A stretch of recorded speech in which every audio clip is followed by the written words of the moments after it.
Terima kasih. Halo dan selamat datang di Innovation. Saya pembawa acara Anda, Lynn Plockmeyer, dan terima kasih telah bergabung. Pertama, berikut adalah berita utama kami.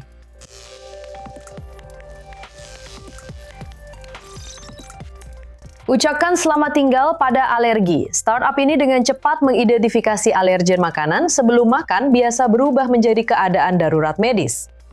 Tempat ini seharusnya menjadi Silicon Valley di luar Silicon Valley. Namun kenyataannya, satu paspor Israel mengubah mimpi teknologi menjadi kontroversi internasional dan membuat komunitas itu harus angkat kaki. Kami berbicara dengan pengusaha Israel yang berada di pusat badai ini.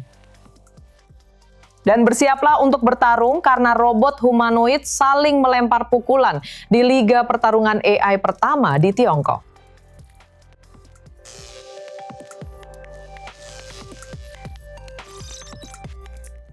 Bagi sekitar 220 juta orang di seluruh dunia yang hidup dengan alergi makanan, pergi berbelanja kebutuhan sehari-hari bisa menjadi keputusan antara hidup dan mati. Sekarang sebuah aplikasi AI baru berharap dapat menghilangkan keraguan setiap kali berbelanja. Jadi untuk informasi lebih lanjut, sekarang saya bersama Alon Mason. Anda adalah pendiri SmackPro.ai. Terima kasih sudah bersama saya hari ini. Mari kita mulai hari ini dengan presentasi singkat kita. Anda mendapatkan 60 detik untuk presentasi elevator pitch Anda. Jadi kapanpun Anda siap, tentang apa startup Anda? Terima kasih Linda, senang sekali bisa berada di sini. Snack Pro dikembangkan karena putri saya, Melissa, menderita alergi makanan yang mengancam jiwa. Dan selalu ada banyak kecemasan dan stres setiap kali makan. Dan terutama ketika kami suka bepergian ke berbagai belahan dunia, ketika kami ingin memberinya sesuatu dari supermarket, seringkali juga sangat sulit untuk memahami apakah makanan tertentu yang ingin kami beli mengandung alergen yang bisa mempengaruhinya atau tidak. Jadi saya mengembangkan Snack Pro yang merupakan aplikasi di ponsel di mana Anda hanya perlu mengambil gambar produk atau makanan apapun, makanan siap saji, atau makanan kemasan yang Anda inginkan. Dan dalam beberapa detik, aplikasi ini akan memberitahu Anda apakah makanan tersebut mengandung alergen yang sudah diatur di profil Anda. Seperti yang Anda sebutkan, 220 juta orang di seluruh dunia menderita alergi makanan. Di Amerika Serikat saja, angkanya mencapai 10% dari populasi. Sekitar 33 juta orang. Jadi, aplikasi ini berpotensi dapat membantu menyelamatkan nyawa. Apakah aplikasi ini juga mendukung preferensi diet tertentu? Ya, jadi aplikasi ini tidak hanya melacak alergi makanan, tapi kami juga menggunakan teknologi AI yang sama untuk mengidentifikasi karakteristik lain dari makanan yang mungkin ingin dilacak oleh orang-orang. Jadi kami juga mendukung makanan kosher dan juga makanan dengan kadar gula tinggi, lemak jenuh tinggi, dan profil nutrisi lain yang mungkin ingin Anda lacak, termasuk gluten juga. Jadi kami melacak lebih dari 10 profil berbeda untuk membantu orang mengonsumsi makanan yang mereka inginkan dengan cara yang paling aman. Jadi Anda menyebutkan bahwa aplikasi ini juga bisa melacak kelompok makanan lain. Jadi menurut Anda, kemana arah aplikasi ini di masa depan? Apakah nantinya juga akan menjadi seperti asisten nutrisi pribadi berbasis AI? Bisa saja, dan itu memang bagian dari tujuan kami. Aplikasi ini sudah memiliki kemampuan menghitung kalori yang banyak dicari orang untuk setiap makanan yang mereka konsumsi, agar mereka bisa memastikan tetap sesuai dengan target kalori mereka. Dan baru-baru ini kami juga menambahkan profil risiko kehamilan. Jadi, wanita hamil yang ingin menghindari ikan dengan kandungan merkuri tinggi atau produk yang tidak dipasteurisasi, serta beberapa makanan berisiko tinggi lainnya, juga bisa melakukannya melalui fitur kehamilan di aplikasi ini. Namun, tujuan utamanya adalah agar orang-orang yang menderita alergi makanan yang mengancam jiwa dapat menggunakan aplikasi ini untuk mengurangi kecemasan. Dan PTSD yang benar-benar mereka alami setiap kali makan. Wah, sepertinya aplikasi yang luar biasa dan saya yakin ini sangat membantu putri Anda juga. Alon Mason, pendiri TechPro.ai. Terima kasih sudah bersama saya hari ini.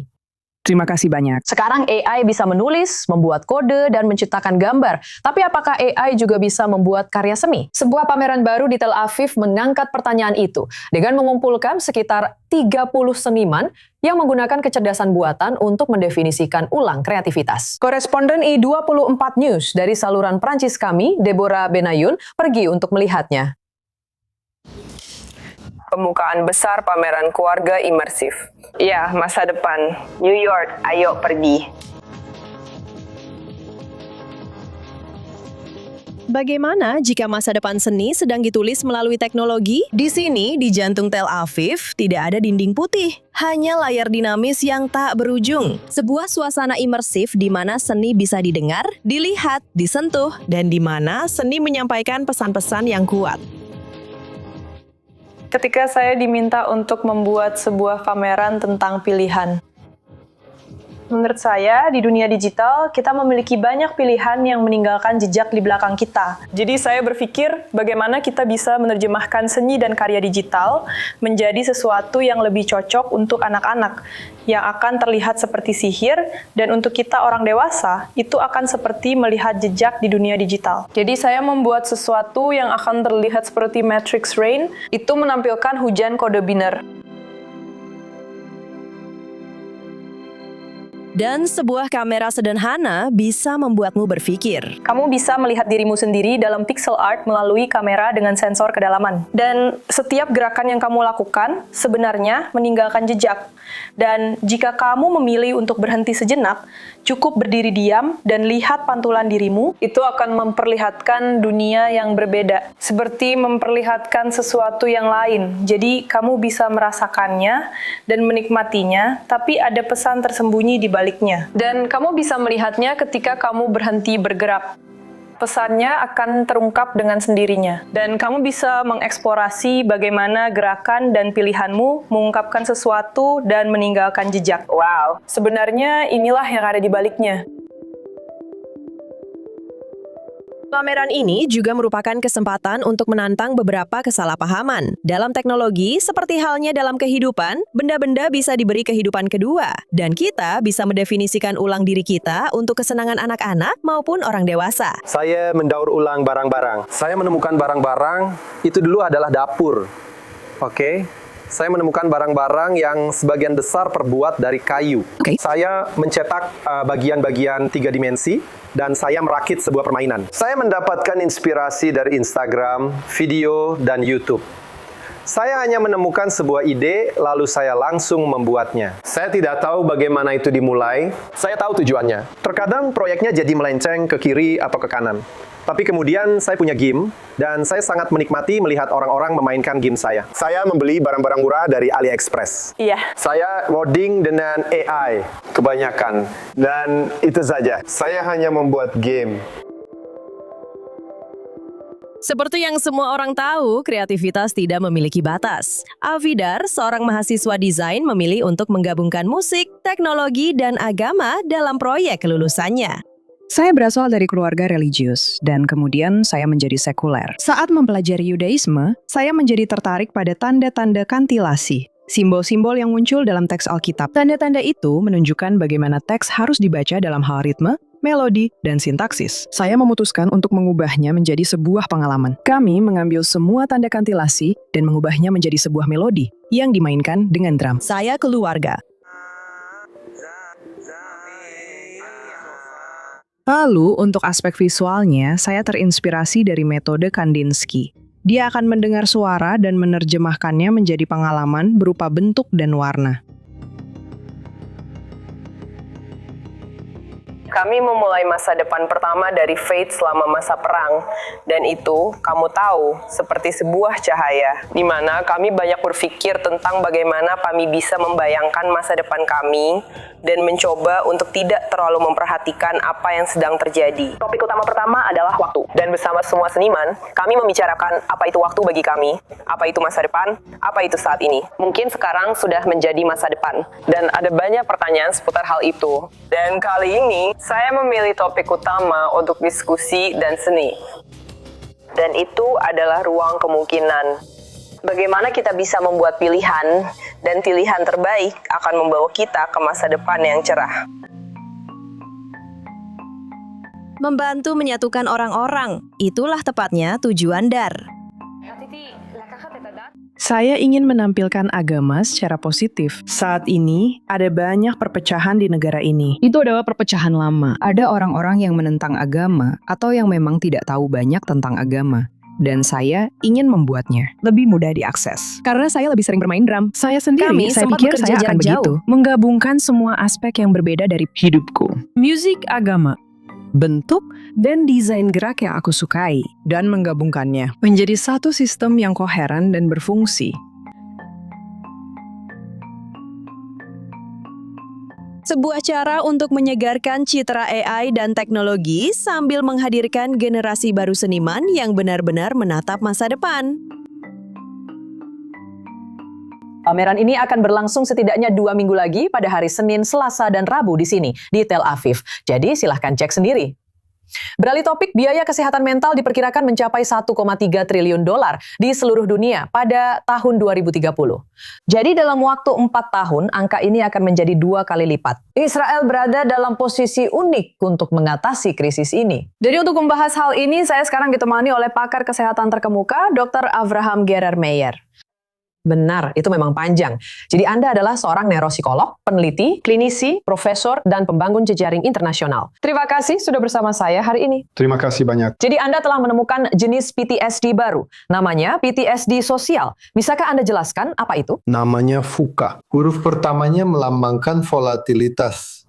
Volatilitas situasinya, ketidakpastian, kompleksitasnya, ambiguitas dan keterhubungan yang sangat tinggi, hiperkoneksi, hiperkomunikasi. Dan sejak COVID ini terjadi di seluruh dunia. Dan ini menjelaskan mengapa orang-orang bangun tidur lebih lelah daripada saat mereka mulai tidur. Mereka tidak bisa mengambil keputusan. Mereka merasa tidak baik-baik saja. Mereka mengalami kecemasan. Kecemasan karena elemen-elemen tersebut. Dan ini adalah bentuk PTSD, yaitu PTSD sosial di seluruh dunia. Tapi pada sebagian orang, kondisinya bisa lebih akut jika kecemasannya lebih parah. Dan semuanya saling menumpuk. Itu menjelaskan mengapa para tentara tidak kembali ke keadaan damai. Mereka kembali setelah perang ke lingkungan yang masih seperti lingkungan perang. Dan itulah mengapa sulit untuk mengobati PTSD saat ini. Tapi Anda punya cara untuk mengobatinya. Dan misalnya dengan benda-benda yang Anda bawa ke studio. Kami punya cara untuk mengobatinya. Saya tidak akan buru-buru mengatakan itu. Kami punya cara untuk membantu. Saat ini, tidak ada yang bisa mengatakan mereka bisa mengobati PTSD hanya dengan satu teknologi atau satu protokol saja. Jadi, kita perlu membuat sebuah kombinasi dan kita perlu melakukan intervensi kognitif untuk meningkatkan, bisa dibilang, perangkat lunaknya dan juga intervensi teknologi. Jadi kita akan melakukan pemetaan otak, kita lihat area otak mana yang menerima atau tidak menerima jumlah listrik yang tepat. Dan kemudian dengan berbagai alat, kita bisa membantu orang-orang. Misalnya, yang ini. Anda meletakkannya di depan dan belakang kepala. Lalu alat ini mengirimkan foto biomodulasi ke area prefrontal dan bagian belakang kepala. Yang ini adalah suara. Ini menghasilkan suara yang berbeda antara telinga kiri dan telinga kanan. Ini adalah binaural. Dan itu memaksa otak Anda untuk berusaha berpikir, untuk mengatur. Dan ketika orang melakukan itu, mereka tidak memikirkan masalah mereka. Jadi itu membantu mengobati PTSD. Yang ini kita letakkan di perut karena ada hubungan antara stres dan sistem pencernaan. Jadi kita letakkan di sini. Ini juga mengaktifkan sistem saraf. Yang ini mengaktifkan saraf vagus, karena saraf vagus sangat penting. Letaknya tepat di sini. Tapi ketika orang menggunakannya, mereka langsung menjadi lebih tenang. Dan kamu akan mendirikan serangkaian klinik kesehatan di seluruh Israel. Jadi, ceritakan kepada kami tentang hal ini. Ya, namanya aging well karena masalah penuaan itu dimulai sebelum lahir. Jika sang ibu mengalami kecemasan saat sedang hamil, akan ada pelepasan kecemasan. Zat kimia kecemasan, dan itu akan memengaruhi sistem saraf janin hingga generasi-generasi berikutnya. Jadi misalnya, bagian ini di sini membantu menenangkan bagian ini juga. Jadi kita mulai dari sebelum lahir sampai meninggal. Karena kebutuhannya tidak selalu sama. Tapi ini juga mencakup pemetaan otak. Dan ini adalah teknologi yang sangat baru dengan kecerdasan buatan. Dan itu sangat membantu karena kita bisa melakukan hal yang sama seperti yang sudah ada untuk deteksi kanker melalui mamografi. Anda bisa mendeteksi kanker sejak dini. Kita bisa mendeteksi penyakit mental sejak dini. Jadi kami mendukung konsep seperti itu. Dan satu negara yang mulai lebih awal daripada yang lain adalah Rumania. Di Rumania, kami telah merawat lebih dari 100.000 orang dan program ini sangat berhasil. Jadi kami sedang menjalin kerjasama antara Rumania dan Israel. Dan yang sangat menarik, kami bekerja sama di universitas-universitas dalam penelitian di klinik-klinik. Dan kami telah menemukan bahwa kesepakatan itu, kerjasama itu, sedang berkembang pesat. Karena ada negara-negara yang merupakan bagian dari kesepakatan Abraham. Dan negara-negara lain di Eropa, bahkan Eropa Timur, yang tertarik untuk berpartisipasi. Jadi, kami secara tidak sengaja menemukan bahwa Israel unggul dalam diplomasi kesehatan mental.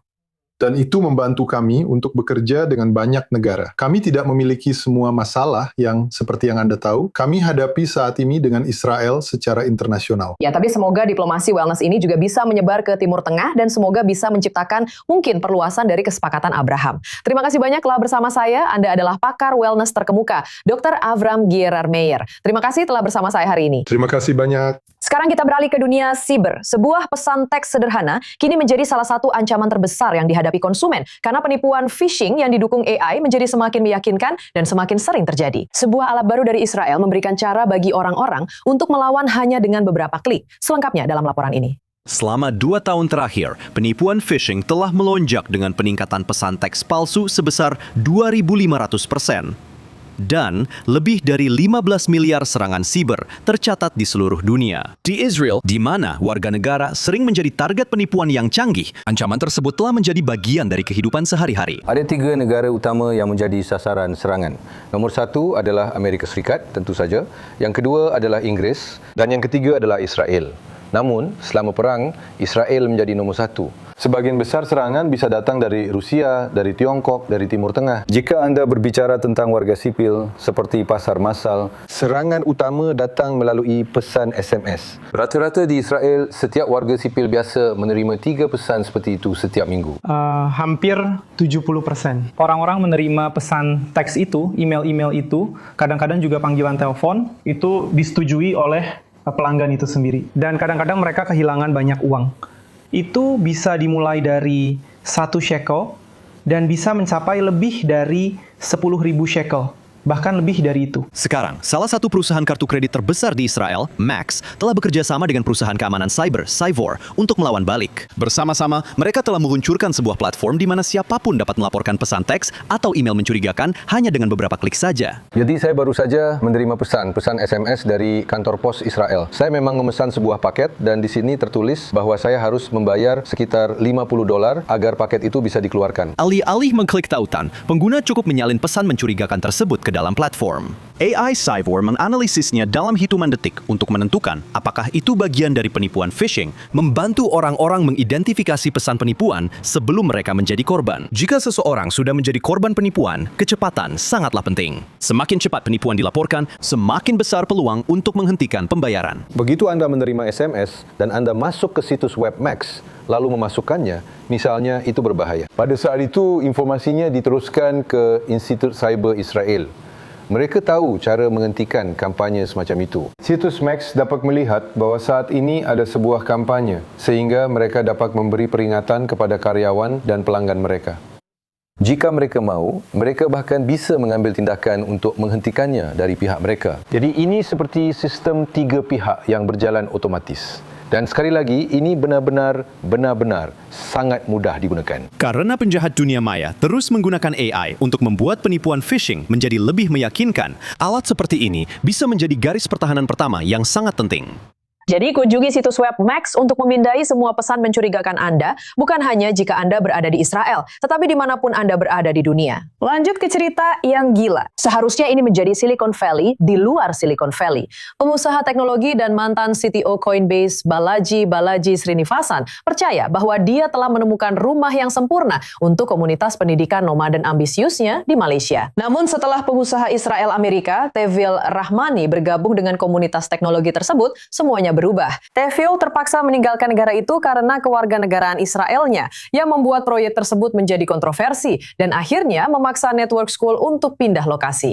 Jadi untuk lebih lanjut, sekarang saya ditemani oleh YouTuber Israel Amerika, Tevil Rahmani alias Nomad Tev. Tevil, terima kasih sudah bersama saya hari ini. Ini benar-benar cerita yang gila. Jadi tolong ceritakan apa yang terjadi. Ya, jadi terima kasih sudah mengundang saya. Jadi saya terbang ke Malaysia, ke Network School untuk membuat video. Sekarang ibu saya, yang juga seorang Israel Amerika, kami berdua. Saya lahir di Israel, dia melakukan aliyah. Kami terbang ke Network School. Saya seorang kreator, saya seorang YouTuber. Jadi, saya pergi untuk membuat video tentang saya bergabung dengan komunitas. Saya membuat banyak video. Salah satu video saya dibuat di komunitas Hasid di Brooklyn. Jadi, setelah saya mengunggah video ini, saya sudah keluar dari Malaysia pada saat itu. Tapi, sekitar 1 atau 2 minggu setelah saya mengunggah video itu, seseorang mengomentari salah satu postingan saya di Instagram yang saya buat untuk video ini. Dan dia bertanya, apakah saya orang Israel? Sekarang, jelas, saya memang orang Israel. Tapi saya juga punya postingan dari komunitas Hasid yang menunjukkan saya mengenakan pakaian Hasid.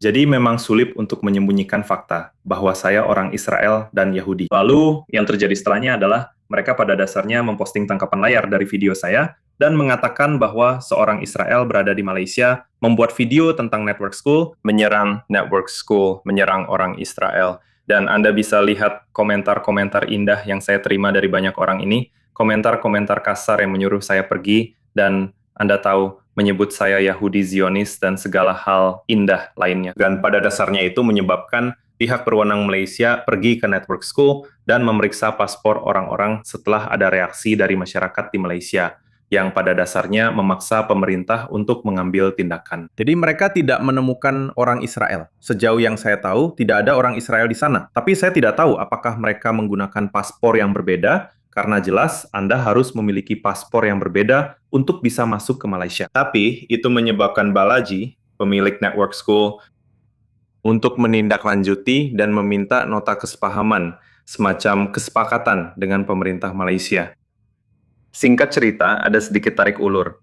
Balaji bilang dia akan menarik kembali niatnya, dia ingin berinvestasi lagi $120 juta di Network School untuk mengembangkannya. Dan saya rasa itu tidak akan terjadi. Dan dia menandatangani perjanjian baru dengan pemerintah Kazakhstan untuk membuka lokasi baru di sana. Jadi belum jelas apakah mereka akan memindahkan semuanya atau akan membuka satu lagi sebagai tambahan. Ada banyak rumor yang beredar tapi ya. Dan apakah Balaji bereaksi sendiri atau pihak Network School juga? Jadi saya tidak mendapat respons langsung dari mereka, tapi kamu bisa cek Twitternya dan dia sudah bereaksi. Dia memposting reaksi panjang sekitar 30 menit, dan intinya dia membela dirinya sendiri dan orang-orang di sana. Dia juga dikenal sebagai pendukung Israel, tidak terlalu terbuka, tapi dia punya investor dari Israel, dan mereka tahu saya sedang membuat video di sana. Jadi saya diizinkan membuat video ini. Dan ya, jadi begitu. Jadi, apakah kamu pikir kamu akan pergi ke Kazakhstan untuk mencoba lokasi baru Network School itu lagi? Mungkin. Kita lihat saja nanti seperti apa. Aku pasti tidak akan kembali ke Malaysia. Sepertinya mereka tidak suka aku di sana. Tapi soal Network School, aku sangat menyukainya. Menurutku itu adalah proyek yang hebat. Dan aku sedih karena itu menyebabkan kekacauan besar ini. Jelas, ini bukan niatku dalam videoku. Aku mencoba menghubungkan orang-orang dan menunjukkan sisi baik dari orang-orang, terlepas dari politik dan semua itu.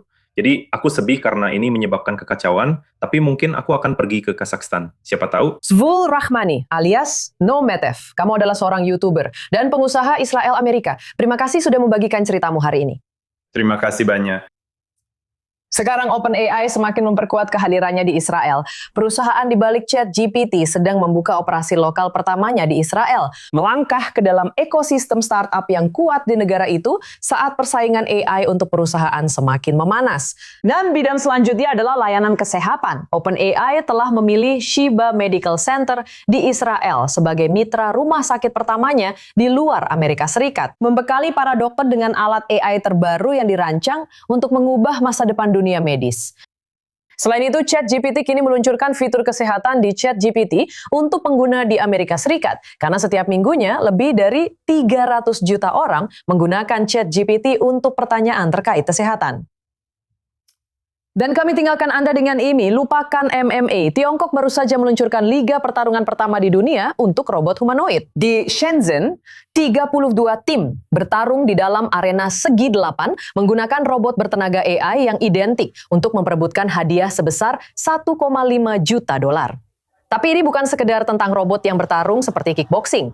Para insinyur mengatakan setiap pukulan dan setiap jatuh membantu meningkatkan AI, membawa kita selangkah lebih dekat ke robot rumah tangga yang dapat membantu pekerjaan rumah dan bahkan terhubung secara emosional dengan manusia. Jadi ini akan sangat menyenangkan. Pastikan saja salah satu robot ini tidak memukulimu saat sedang mencuci pakaian. Dan itu saja waktu yang kita miliki hari ini. Saya pembawa acara Anda, Lynn Plapmeyer. Bergabunglah bersama kami minggu depan untuk episode terbaru dari Innovation. Terima kasih telah menonton dan semoga harimu menyenangkan dimanapun kamu berada. Salam dari Tel Aviv.